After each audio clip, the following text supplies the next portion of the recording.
after that introduction, I just think I'm going to disappoint you. Anyway, so as you understand, I'm not from Greece, but I've been living in Greece for the past, well, since 1986. So how many years is that? Some nearly 40 years, yes? So you got my age. I'm 60 this year. So throughout the talk, I'll probably be dropping into Greek and practicing some Greek with you. So let's get our energy levels nice and high and say good morning in Greek. Kalimera, everybody?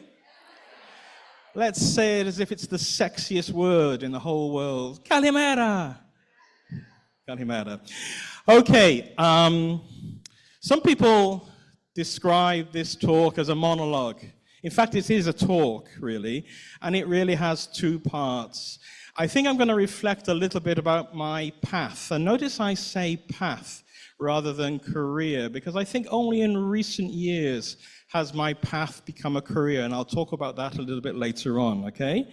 And as I sort of reflect on those early years of starting out in teaching, what I will slowly try to do is answer the question, what makes a teacher? Now, there's a bit of a health warning here, because I'm not telling you how to teach. Really, I'm just sort of reflecting on that question and the answers that I've come up with over the past few years. So, the first thing I have to do is I have to be honest with you. I'm not a teacher. Okay? In Greece, we would say I'm a metallurgos, which means I'm a mining engineer. Now, how did I get into teaching? Well, I have to say that I was a love refugee. I studied mining engineering in the UK and fell in love with a Greek girl and wandered out to Greece to practice mining engineering, which basically is digging big holes and deep holes and deeper holes and bigger holes.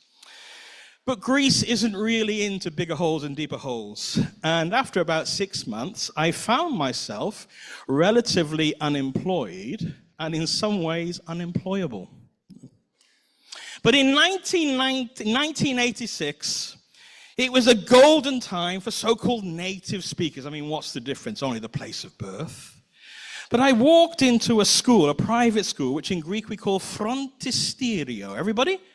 Frontisterio. Come on, everybody. Frontisterio, okay? And I find myself the subject of attention because I could speak English. And the frontisterio owner said, hey, why don't you come and work in my school and teach English? I thought, I don't know anything about teaching, but that's never stopped me, okay? I've always been very good at hiding my ignorance. There. So I said to him, well, what do I have to do? And he says, you know, we've got a proficiency class. And what you really have to do is to teach them how to speak. So speak and speak. And I thought, is this a job? Getting paid to speak?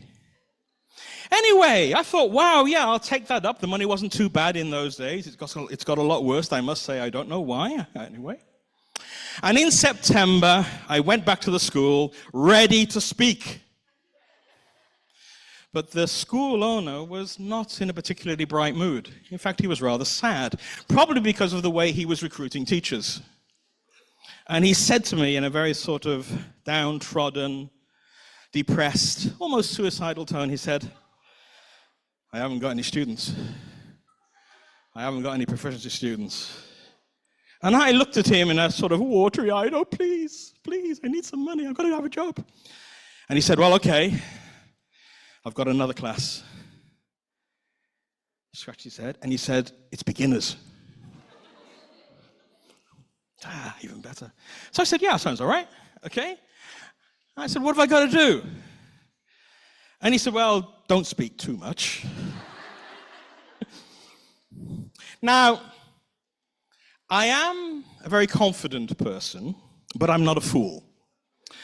And the night before that very first lesson, and it was a lesson with adult students, 7 adult students in a very small school in the port of Piraeus. Everybody? Piraeus, okay? I decided that I didn't want to appear as if I was wearing no clothes in front of the audience. So I decided I'd better learn something, do something. Now, all those years ago, I had a set of talents. Strange how talents come and go, but we always have talents and gifts. And one of the things that I want to talk to you about today, or one of the things that I want you to think about today, is your talents and gifts, because you have them. You have them. But one of the talents which I had all those years ago and have lost was memory. Yes, I could remember everything. Really. I don't know if it was years and years of rote learning from school and university, but I could look at a page, and I was like a photocopier. So the night before that very first lesson, the love of my life, the love of my heart, a woman who I later married and had children with, and then unfortunately she divorced me, but never mind. The love of my life gave me her Bible, because she was an English teacher. She gave me a well-thumbed Bible, and it was a book the like of which I had never seen before. A Practical English Grammar in Use, Thompson and Martinet. It is the only book which appears in my nightmares, because it is the only book that I have read in English which I do not understand. So I started reading this book, chapter 1. There were something like 5 or 6 words in the title. The affirmative, negative, and interrogative of the auxiliary. 5 words. I understood one. The. Anyway, I took my talent into the classroom. I took my photograph of that page, and I walked into that classroom. It was a hot September day. There was a little fan in the corner. No air conditioning in those days. The fan was doing a very good job of cooling itself, but nothing else. And there were various students in front of me. Some were full of expectations, which were soon to be crushed as soon as I started to teach. Some were despondent, some were depressed, some had given up hope. I don't know, and so on there. But I was determined to impress. Now, there was a board in the classroom, and it was a small board. It wasn't a big board, it was a small board. It was probably as big as my belly. Well, not that big, but smaller. And I said to the students in a very powerful voice, because that's what teaching is about, isn't it? Power. I don't know.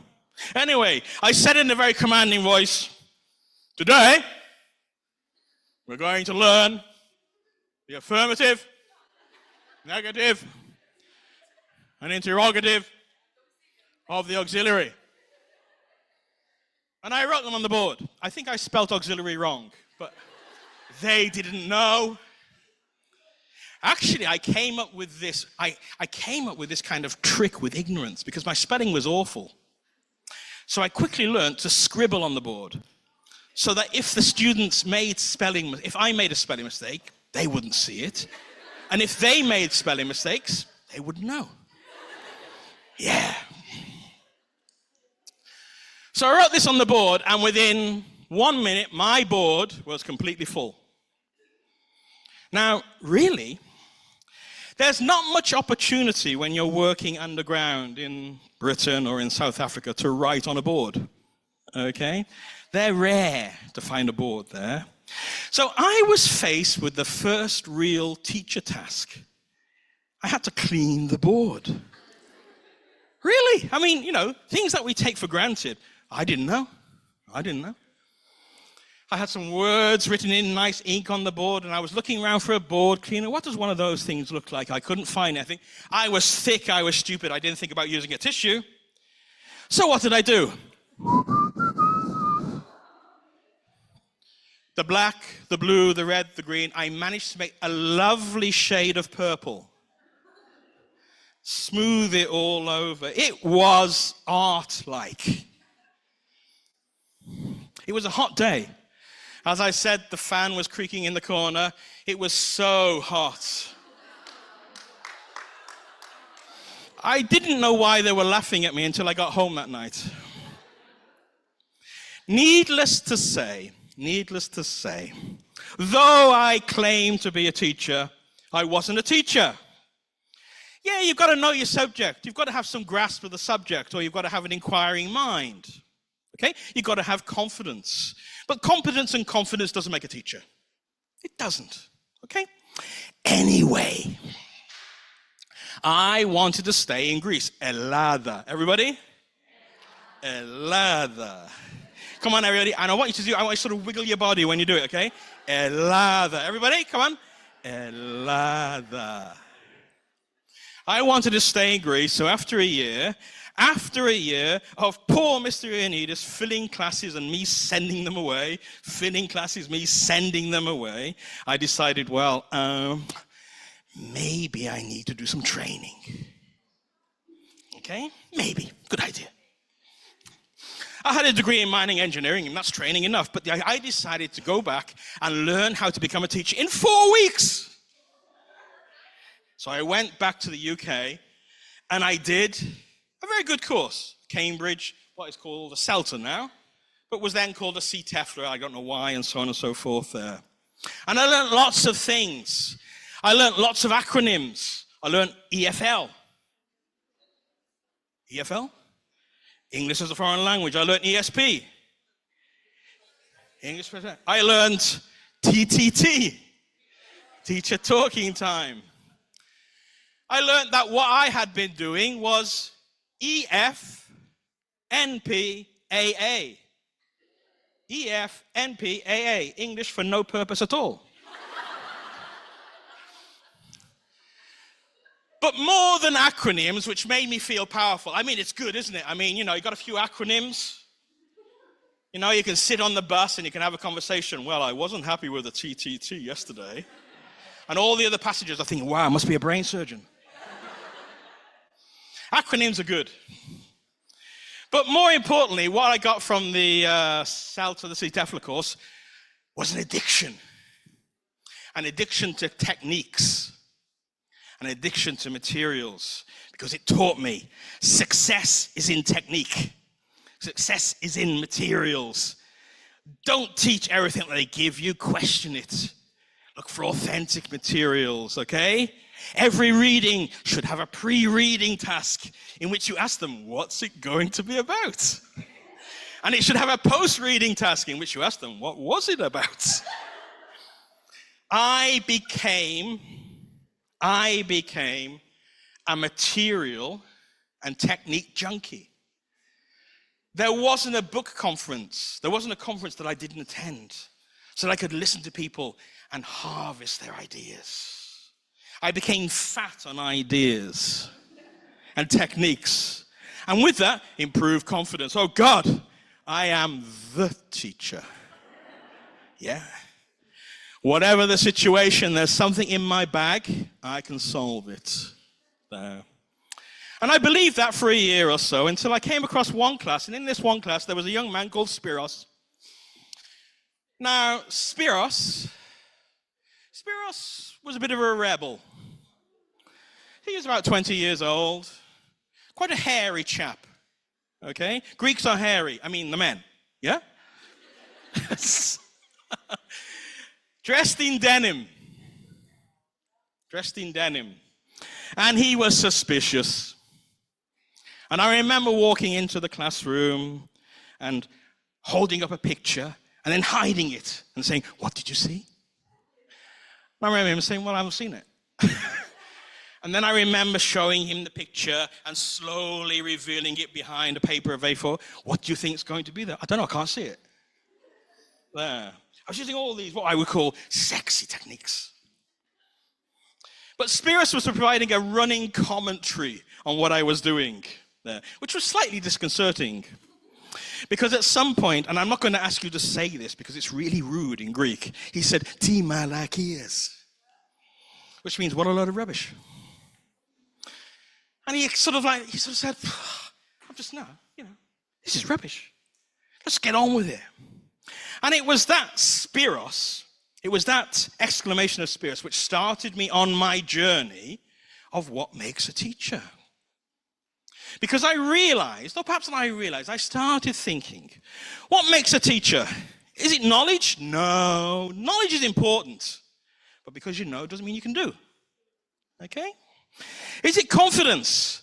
Well, the most confident people are often the ignorant ones. Yes? I don't mean it in any bad way, but I speak of myself. As I begin to learn more about my profession, I become less and less confident. Oh my God. Not less and less confident. I think, oh my God, what did I do? And this is why I was talking about the path. Because it was when I started asking this question about what makes a teacher, I realized that for so many years, I, Cliff Parry, had been fooling myself. And worse, fooling other people. I wasn't teaching. I was pretending to teach. I was throwing techniques. I was spouting knowledge. I wasn't teaching. So what makes a teacher? It wasn't the knowledge, although subject knowledge is important. It wasn't the confidence, although confidence is important. It wasn't the techniques, although it's good to have techniques. Having said that, my best teacher ever was a maths teacher. I was useless at maths. But I became an engineer, where you've got to have a lot of maths, because of my maths teacher. And he was just a lovely person. And I won't expand it. I will just say a lovely person. And it paints a picture there. So techniques are important, but are they? Methods are important, but which one's the best? We don't know. All these things are important, but they don't make the teacher. So what makes the teacher? And my answer is a very, very simple one. Is I make the teacher. You make the teacher. It's not materials. It's not methods. It's manner. And I don't mean manners, please. Please in Greek is parakalo, everybody. Parakalo. And thank you in Greek is efkaristo, everybody. At the end of this talk today, you'll probably learn nothing except Greek. So it's teacher manner. It's teacher manner. Now, I think what makes a professional is a certain amount of, what can I say, unquietness. And I don't know if that's a word, but in a sense, a kind of searching. Not searching because of insecurity, but a journey of discovery. So I've always been a lover of reading. Reading in psychology, reading in whatever it is. I love reading. And of course, many, many years ago, one of the most popular theories was multiple intelligence theory by Gardner, yes? Saying that learners learn in different ways. And there's a truth in that, and I'm not here to talk about that. But then I thought about that, and I thought, if I could take multiple intelligence theory and start thinking about teachers and start thinking about manner, take that theory and apply it to teaching. Okay? So that's what we're going to do right now. Not that I can remember the 8 intelligences which Gardner considered to be basic. I might get to 7, efta in Greek. Okay?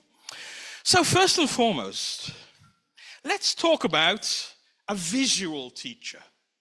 What does it mean to be a visual teacher? Is a visual teacher one who walks into the classroom and slaps on the video? No. Is the one who walks into the classroom and plays with flashcards? No. The visual teacher looks like a teacher. Looks like a teacher. But what does it mean to look like a teacher? Okay, nice pair of trousers. Okay, long skirt, little flesh. No. Okay. You know I am a teacher because you can see it in me. It's nothing to do with my clothes. It's nothing to do with what's on the screen. You can see it in my face. You can see it. I think you can probably see many things, apart from the fact that I'm beautiful and handsome. I think you can see intelligence. I think you can see a passion. I really want to be here. I really like being here. And this is a word. Okay? Because it is an honor for me to be here today in front of you all. Each and every one of you is giving me an hour of your life. Wow! Wow, that is such an honor for me. And that doesn't make me powerful, it empowers me. It gives me energy because I realize the importance of my task and my job. It brings life to me. So what I am trying to say to you first and foremost with the visual teacher. The visual teacher is not about smiles, because sometimes we can have bad days. Sometimes we want to walk into the classroom and share our troubles. That bitch, she's divorcing me. Oh, but I never said that in the class. But to be honest, I couldn't walk into the class with a nice smile. But I do say to you, train your mind to recognize the honor. Just say to yourself, it's an honor. It's an honor to do this. The honor is not in the pay packet, maybe. I don't know, okay? The honor is in front of you with the students sitting there, okay? You can make a difference. And if you do that, you'll find inside you another kind of, what can I say, light, energy, belief, which will take you forward. So what makes a teacher? Honor, Write that word down. Honor. Now, what makes a teacher? I'm going to combine two of Gardner, because irrespective of talents, I did have a talent of memory. Now I have a talent of perhaps performance. I've become a bit more theatrical in my ways and so on. Each and every one of you has talents. Okay? You have to find your talent. You have to know your talent. It's so sad when you walk into the classroom and you say to young students, you know, write down things you're good at, write down your gifts, write down your talents, and very few of them write anything. That's not their fault. It's our fault. Because we ourselves are not aware of our talents and our gifts. But we are teachers. And we have gifts and we have talents usually in one place. And it's in our voice. Our voice is a God-given, if you believe. It's a given gift, a given talent. But do you really use or look after your voice? Do you bring color to your voice? I try to say to myself in the classroom, sing. Now, that doesn't mean to say I walk into the classroom saying, if I'm happy and you know it, clap your hands. If you're happy and you know it, clap your hands. Or it doesn't mean to say I go to work saying, hi-ho, it's off to work I go. Da-da-da-da-da-da-da-da. But it does mean, I say to myself, it's brain training. I say to myself, today I'm going to sing. I am not going to sing a song because I can't sing a song, or at least I believe you don't want to listen to my song. But training myself to say, today I'm going to sing, brings color, brings life to my voice. And you know that my voice is volume. It's also speed. It's also character. Sometimes in the class, I'll speak like a child. Hello, how are you? Sometimes I'll speak like a tired old man. Just a little bit. Now, all of this goes to performance, doesn't it? Yes, teachers are actors and actresses. We are.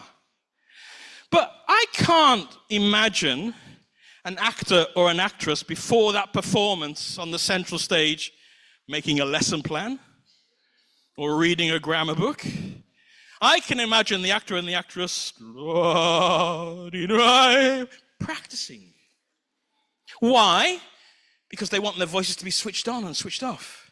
You are cruel to your voices. Shame on you. Because you don't walk into the classroom with voices switched on and switched off. You've got to use, just like you look after your body and train your body like me. What do you mean? Train your voices. Sing with the radio. The more you do that in private, in person, as practice, as preparation, as rehearsal, the more natural it will come in the classroom. So what makes a teacher? A teacher who looks after their voice. Second thing I want you to write down is love your voice. Love your voice. What makes a teacher? Voice is not just about sounds and rhythms and tempo and speed. It's obviously about words. Yes? And my conclusion is that I, as a teacher, have been a very negative person throughout my life. Okay? And my conclusion as a teacher is that, in fact, most of you are the same without knowing it. And I'm going to prove it to you. Okay? I want you now to close your eyes. Close your eyes. Close your eyes. Don't fall asleep. Okay? And I want you to go back last year to a time when you were correcting an essay or a story or a letter or an article. Just go back. Go back.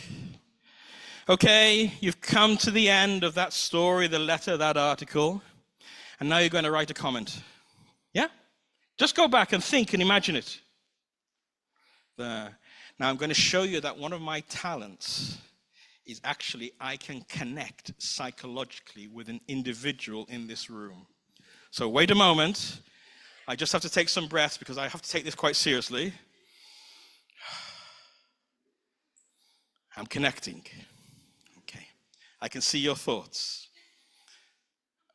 I don't think some of you should be thinking that. I think that's quite different. No, don't think that. One of you is thinking about a comment which starts with the word good. Yes, I've got it.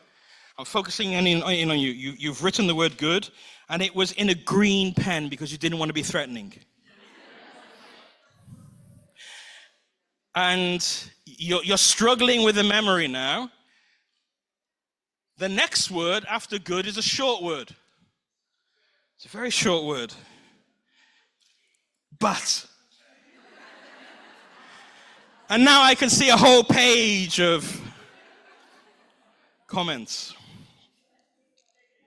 What makes a teacher? What makes a teacher? The way we think. The way we think. We think it's supportive to be able to say to somebody, good, but don't. Even if you say it in a nice way there. But the basic psychology is, okay, many of you will be married and have relationships, yeah? And so on. Imagine if you go home tonight and your husband or your partner looks at you and says, well, it's nice, but the shoes are a bit bright. Trousers, a bit too short, really. Make them longer next time, White with blue, well, a bit of a Greek flag. I'm not quite sure about that. And the lanyard, please try to wear it in the middle. I can hear the phone ringing in the lawyer's office for divorce. What I want to say is what makes a teacher? What makes a teacher is you never forget who you're teaching. You're not teaching students. Wow, that is a word which dehumanizes people. You're not teaching learners. That is a word which strips people of their characteristics. Students, learners, pupils are all ways of making people small. You're teaching people, children. And when you think about people, then you think about love and sharing and so on. And then you think about the balance. People will respond to you when they feel appreciated, when they feel acknowledged. I tend not to appreciate or acknowledge people in the classroom. I will say, thank you, great, but I won't tell them why I'm saying thank you. And I won't say what's good or great. And surely, in this world of trouble, this world of trial, this world of stress now, our job is to mark not just good answers, but good behaviors. Okay? I sometimes think that I don't see them, but it's not the case there. I've been trained in the wrong way. I've been trained to think about mistakes rather than good behaviors and good comments. So I challenge you. What makes a teacher? It's balance. Okay? Don't search for something good to say. Explain why you're saying good. Yep. There's another aspect of sound. Are you bored? Okay. If you're bored, put your hand up. No, don't do that. I mean, this is what you can do in the future. You can put your hand up and you can say, I'm bored. And in Greek, it would be varethika. Okay? So this is actually quite odd now. I'm going to ask the whole audience to say varethika. Everybody? I hope you're not anyway. So I hope you're not bored. But it is a bit of a monologue. But I'm speaking with passion. Okay? We need to be aware of the fact that we are humans. And we humans, we people, have biases. Yes? Bias against food. Bias against people. It's true. Now, I want you to think of a simple word. Think of the word thank you. Thank you. Everybody say thank you. Okay. Now, imagine that you really, really mean it to such an extent that it means I love you. Okay? Your partner has just presented you with, I don't know, a new fridge, a ring, a computer, a car, I really don't know. How would you say thank you to say I love you? How would you say it, everybody? 1, 2, 3. I don't feel very loved. You'd probably say, thank you. Yeah? How many times do you think I in class have said to the class, thank you, meaning shut up? How would you say thank you, meaning shut up? Thank you. Thank you. There. I challenge you, data protection laws allowing, to record yourself. It is the most painful and excruciating process to listen to yourself. But in listening to yourself, you can hear the bias. It's natural. Don't feel guilty about it. We all have it. But if you're aware of it, then you can do something about it. I have a bias in that I tend to address the young ladies more than the young boys. Dora, how can I help you? George, be quiet. Dora, do you need any help? No, George, be quiet. I'm speaking to Dora. Yeah, I know Dora doesn't want to speak to me, but I'm speaking to her. Challenge the bias. So, what makes a teacher? I think I've given you some hints and tips so far, yeah? I've given you this whole idea of honor. I've given this whole idea of being switched on with your voice, rehearsing, yeah? I've given you this whole idea of sound and bias and balance, okay? Let's talk about what makes a teacher in terms of movement. Now, you move in the classroom, don't you? Yeah? We all move in the classroom. In fact, I'm moving, aren't I? I'm going up here because, you know, I have to come next to you there. And then to spread the balance, I come over here a little bit. And I look at the people over there. Yeah? Doesn't it remind you of a sort of like a border guard? Pacing up and down in front of the audience. Up and down in front of the audience. Movement is critical in the classroom, but we've got it all wrong. Now, my favorite island in Greece is an island called Chios. Everybody? Chios. It had a lot of fires this year, unfortunately. And in Chios, there is a place called Vrondados. Everybody? Everybody, Vrondados. No. Put your hand in front of your mouth like this. Say Vrondados. Put your hand in front of your mouth. Vrondados. Your hand needs to be wet. Vrondados. Now look at the person next to you. Go Vrondados. And in Vrondados, there is a place. God, this is really Greek, isn't it? Called Daskalo Petra. Everybody? Come on. You can do it. Let's back chain it. Petra. Daskalo Petra. Daskalo Petra. Daskalo Petra. Daskalo Petra. Look at the person next to you and say Daskalo Petra. Daskalo Petra means teacher's stone. And it is the place, yes, it is the place where Omeros, yeah, Omeros, Homer, it's where he sat and told his stories. The father of all teachers sat on this stone and told his stories. And surprisingly, when you go to Vrondados, what you would expect, I mean, if you think about it in classrooms, there is a big stone where Omeros sat, but surprisingly, there aren't lots of little stones in rows in front of him where his students sat. No, the whole area around him is just flat and naked and bare rock where they all sat and stood and so on there. Because Omeros understood. Omeros understood it in that if you've got something to say, and if you want people to listen, then you don't stand next to the board. If you've got something to say and if you want the people to listen, you don't stand next to the desk. You stand in the middle of the audience. And so what if you have to turn your head round? Okay? Because what you're doing is you're carrying the message to the people you want to hear, to listen.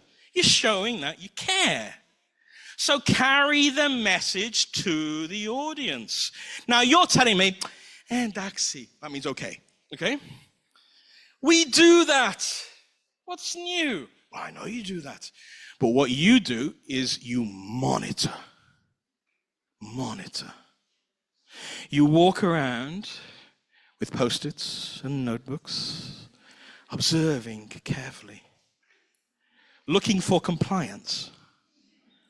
And the students, the pupils, the learners, the children, they work away, and in the corner of their eye, they see a shadow coming towards them. And they think, thank you, Lord. Here comes the fountain of all knowledge and wisdom to support me in my difficulties. Really, that's what they're thinking. They may look as if they're panicking or stressed. What's number three? What's number three? She's coming! But no, they don't think that. The sage on the stage, as our previous speaker was saying, is now coming towards them. Okay?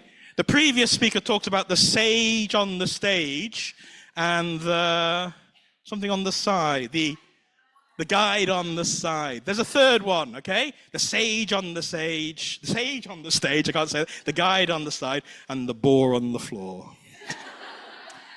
What I'm trying to say here is, guys, think about your movement. Think about your movement, okay? Move when you've got something to say, and don't patrol, okay? Get it right in the middle of the class. And if you haven't got anything to say, for God's sake, just sit down. I think you can monitor from distance. I don't think it's beyond you. Yes, I think you can manage that there. Manner is not just about movement, because movement has dimensions, doesn't it? Movement has movement, and movement has position there. And did you know that space triggers learning?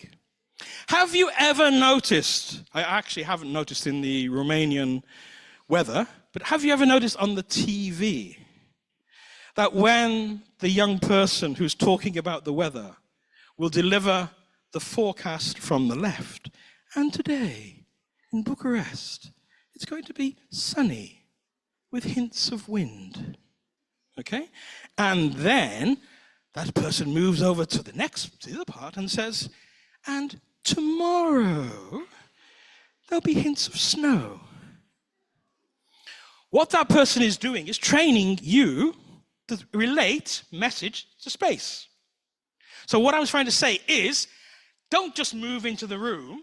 Have a space where you stop and talk. Because then people will say, aha, she stopped, he stopped, I better listen. Okay, let's move on. What makes a teacher? What makes a teacher? I must admit, I've done a lot of damage as a teacher. And it's only fairly recently that I've probably come to terms or are willing to admit it. And let me tell you about a time where I did a lot of damage. So the year was 2000. And in 2000, the British Council in Greece, which is a lovely place to be, there, both the British Council and Greece, okay? I have to say that, decided to stop teaching adults and start teaching children. Yeah? And it was a sudden change.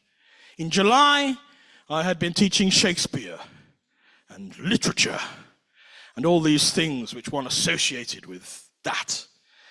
And in September, okay, Cliff, you've got the 6-year-olds. Oh. I thought my Shakespearean lesson probably wouldn't go down very well. I had a class of 17 6-year-olds. I remember the girls because I have a bias. Don't remember the boys. George! There. Dora. Please sit down, Dora. Dora, on the chair. Nicely on the chair, Dora. Dora. Dora. Oh, I did a good job. She learned English. She learned, sit down. She learned, please sit down. She learned, where are you? Yeah. But one girl remains, what can I say? Remains marked in my soul, in my spirit, in my heart, and her name was Christina. Okay? And she was what I would say a roly-poly girl. What do I mean, a roly-poly? I don't know. I mean, she was very round. I mean, everything was round. Very round face. You know, a kind of like chubby, infant-like face, full of joy and so on. Round. You know, you wanted to sort of go... Not that I did, because I would probably got sacked. Round eyes. Round eyes full of expectation. Like this. Shock? I don't know. The roundest smile, but not a Cheshire smile, not a Cheshire cat smile, but a really round, genuine smile. Round hair, curly. And she was characterized by many things. The first thing that she was characterized by was her pencil case. She had the best pencil case in Greece. The colors were organized according to the rainbow. Red, orange, yellow, green, blue, indigo, violet. Every pencil was equally sharp. Every pencil was equally long. It was George's pencil case. It looked like a battleground. But Christina's pencil case was more memorable because she had stuck a photograph on the front of the pencil case. And it was the photograph of a cat, a white cat. A big, fluffy white cat. A big, fluffy white Persian cat. A big, fluffy white Persian cat with blue eyes. Her cat, Gemma. Perfect pencil case, perfect cat. Christina unknowingly had mannerisms associated with the cat. In her class, when her mind was elsewhere, which is usually most of the lesson, she would stroke the pencil case.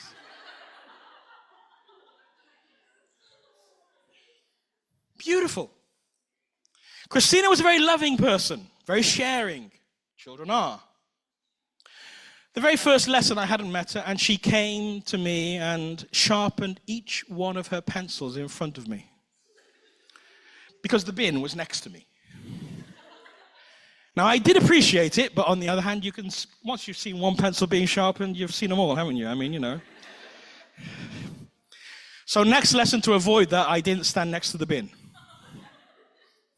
Okay? However, she had another trick up her sleeve. Wasn't pencil sharpening. This time, the notebook. Every word. If it was the date at the top of the page, she would bring me the notebook and say, Kiria, and Daxi. Sir, okay. Everything there. I must admit that my smile was beginning to get a little bit, yes. Third lesson, if it wasn't the notebook, if it wasn't the pencil, it was a constant tirade of questions. Dora, Kiria, now. I finished, Teliosa. All these things. I mean, honest to God, it was... I used to leave the class after 3 hours and have a good wash. Fourth lesson, Christina didn't move. She sat there, and I could see that in her round eyes, on her round face, there were round tears. And I felt empathy. Well,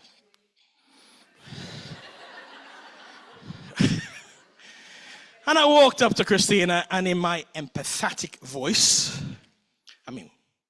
I switched it on, yeah? Empathy is something you switch on, isn't it? Probably not. Anyway, and I said, Christinaki, we put aki to make it loving. Christinaki. And because she was 6, okay, I didn't want to say to her, tell me what happened. I said, Tiena, showing my love by using the mother tongue. And she didn't speak, but she looked at her pencil case. A quick inspection of the pencil case told me that all the pencils were there. So she wasn't upset because she lost the pencil. The rubber was there, the pencil sharpener was there, the pen was there, pencil case was okay, cat was okay, cat picture was there, but she was looking at the photograph and I immediately understood. Cat was dead. Yeah. I didn't know how the cat died. It could have been poisoned, shot, run over, all three of them, if the cat was unlucky. I mean, but what do you say to a little 6-year-old who subconsciously strokes the photograph of her cat? I mean, what do you say to her? Do you say, never mind? Never mind? Do you say the honest truth? It's a cat? Do you say there are many cats? No, she wouldn't understand it. We hadn't taught many. Okay? I had nothing to say. I had nothing to say. And I was supposed to be empathetic. I had nothing to say. So I thought I'd get on with the lesson, okay? And my first activity, according to my lesson plan, was a revision of the words we'd done in the previous lesson, okay?